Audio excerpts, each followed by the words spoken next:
반갑습니다. 틈틈이와 알아보는 미국 주식.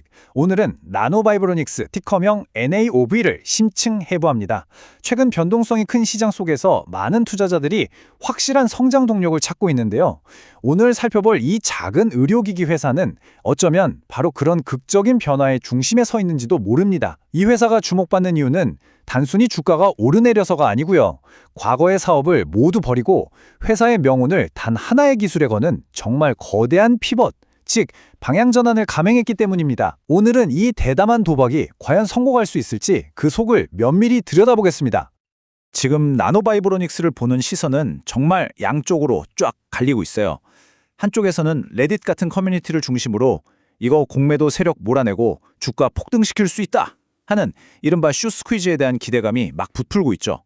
그런데 다른 한쪽을 보면 이건 그런 단기적인 이슈가 아니라 회사가 기존 사업을 아예 접어버리고 완전히 새로운 비즈니스 모델로 갈아타는, 말 그대로 회사의 체질을 바꾸는 대수술을 하고 있다는 현실이 있습니다. 과연 이 두 가지 이야기 중에 어떤 게 이 회사의 진짜 모습에 더 가까울까요?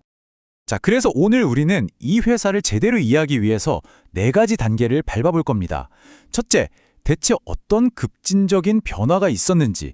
둘째, 그럼에도 불구하고 왜 사람들이 이 회사의 상승을 기대하는지.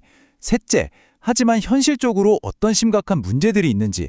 그리고 마지막으로 이 모든 걸 종합했을 때 회사의 운명이 갈릴 2026년 이 변곡점에 대해서 이야기해 보겠습니다.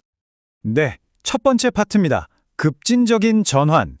기존의 통증 완화 기기를 만들던 회사가 어떻게 갑자기 몸송을 들여다보는 정밀 내비게이션 기술 회사로 탈바꿈하게 됐는지 그 배경부터 한번 살펴보겠습니다. 2025년은 정말 숨가쁘게 돌아간 한 해였습니다. 보세요. 2월에 모든 이야기의 시작점인 ENView 메디칼이라는 회사를 인수합니다. 그리고 불과 몇 달 뒤에 아예 그 회사의 창업자를 새로운 CEO로 앉히죠. 여기서 그치지 않고 8월에는 기존에 잘 팔던 주력 제품의 FDA 허가까지 스스로 철회해버립니다.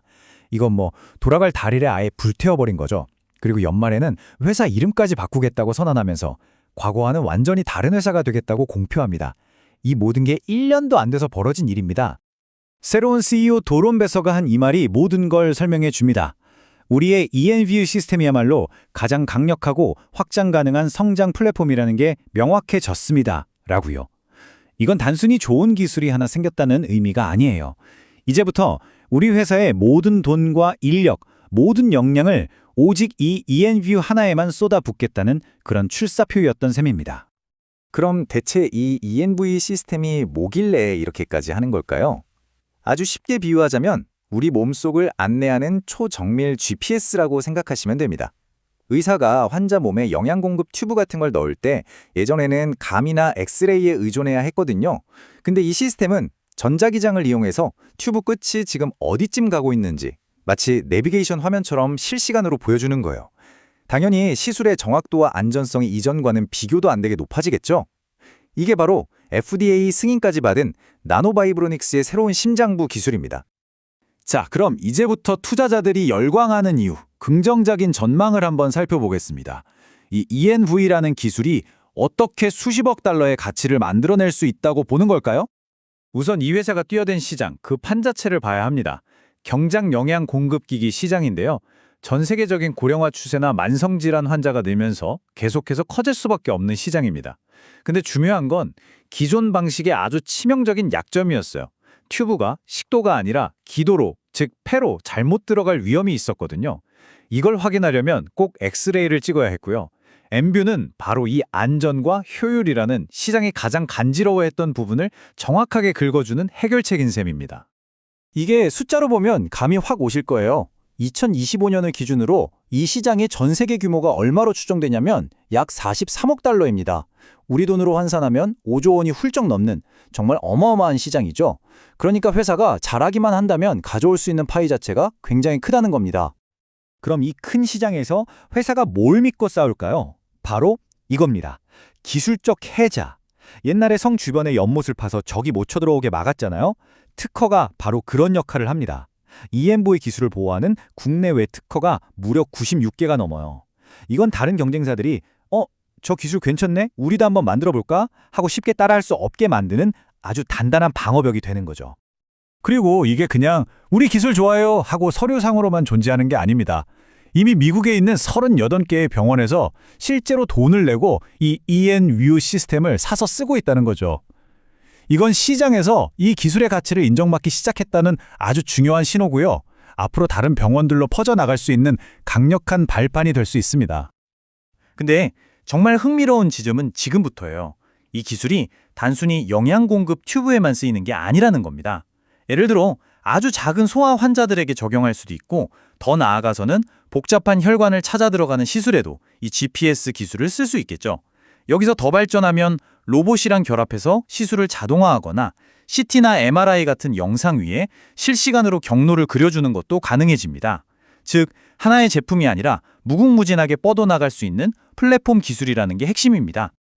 자, 그런데 세상에 좋은 이야기만 있는 투자는 없겠죠? 지금까지 장밋빛 미래를 봤다면 이제는 아주 냉정하게 이 회사가 마주한 현실, 넘어야 할 산들을 한번 짚어보겠습니다.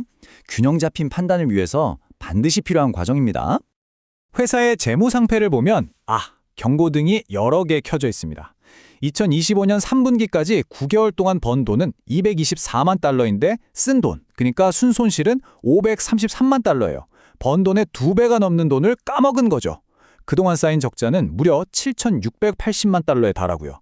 한마디로 지금 회사는 돈을 벌기는커녕 가진 돈을 계속 태우면서 버티고 있는 상황이라는 겁니다. 월스트리트의 전문가들은 이걸 어떻게 볼까요?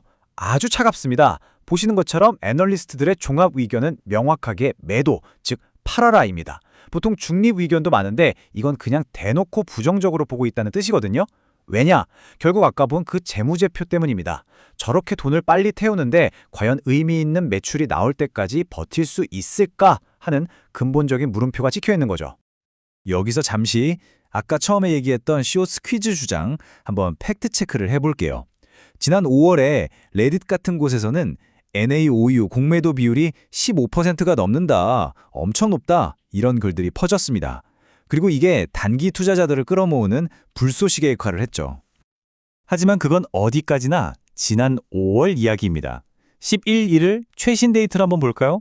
실제 공매도 비율은 2.74%, 3%가 채 안 됩니다. 완전히 상황이 바뀐 거죠. 몇 달 전 낡은 정보를 가지고 만들어진 숏 스퀴즈에 대한 기대감은 이제 더 이상 유효하지 않다는 게 명백합니다. 이게 바로 투자할 때 소문이 아니라 항상 최신 데이터를 직접 확인해야 하는 이유입니다. 자, 그럼 이제 마지막 결론입니다. 이 모든 긍정적인 기대와 냉혹한 현실을 종합했을 때 이 회사의 미래는 어떻게 될까요? 특히 2020년이 회사가 사느냐 죽느냐를 결정하는 아주 중요한 변곡점이 될 것으로 보입니다. 앞으로 이 회사를 지켜보실 때 딱 4가지만 체크하시면 됩니다. 첫째, 미시간 대학에서 진행 중인 임상시험 결과가 어떻게 나오는지, 이건 기술의 신뢰도를 객관적으로 증명하는 자료가 될 겁니다. 둘째, 병원 도입 속도. 지금 38곳인데 이게 50곳, 100곳으로 얼마나 빨리 늘어나는지가 중요하죠. 셋째, 이게 가장 현실적인 문제인데 바로 보험 적용 문제입니다. 병원이 이 기기를 쓰고 보험사로부터 제대로 돈을 받을 수 있어야 널리 쓰일 테니까요. 그리고 마지막으로 이 모든 걸 해낼 때까지 돈이 떨어지지 않게 현금 관리를 잘하는지, 결국은 시간과의 싸움인 셈입니다. 결국 나노바이브로닉스의 이 대담한 변신은 모든 것을 치밀하게 계산한 재창조일까요? 아니면 그저 모든 것을 내던진 위험한 도박일까요? 그 해답은 오늘 우리가 함께 짚어본 이 핵심 지표들이 앞으로 어떻게 움직이는지에 달려있을 겁니다. 오늘 살펴본 심층 리포트가 투자의 기준을 잡는 데 도움이 되셨길 바랍니다. 더 날카로운 분석과 토론이 필요하시다면 오디오 팟캐스트 본편도 기대해 주시고요. 분석을 원하시는 다른 기업이 있다면 언제든 댓글로 남겨주시기 바랍니다.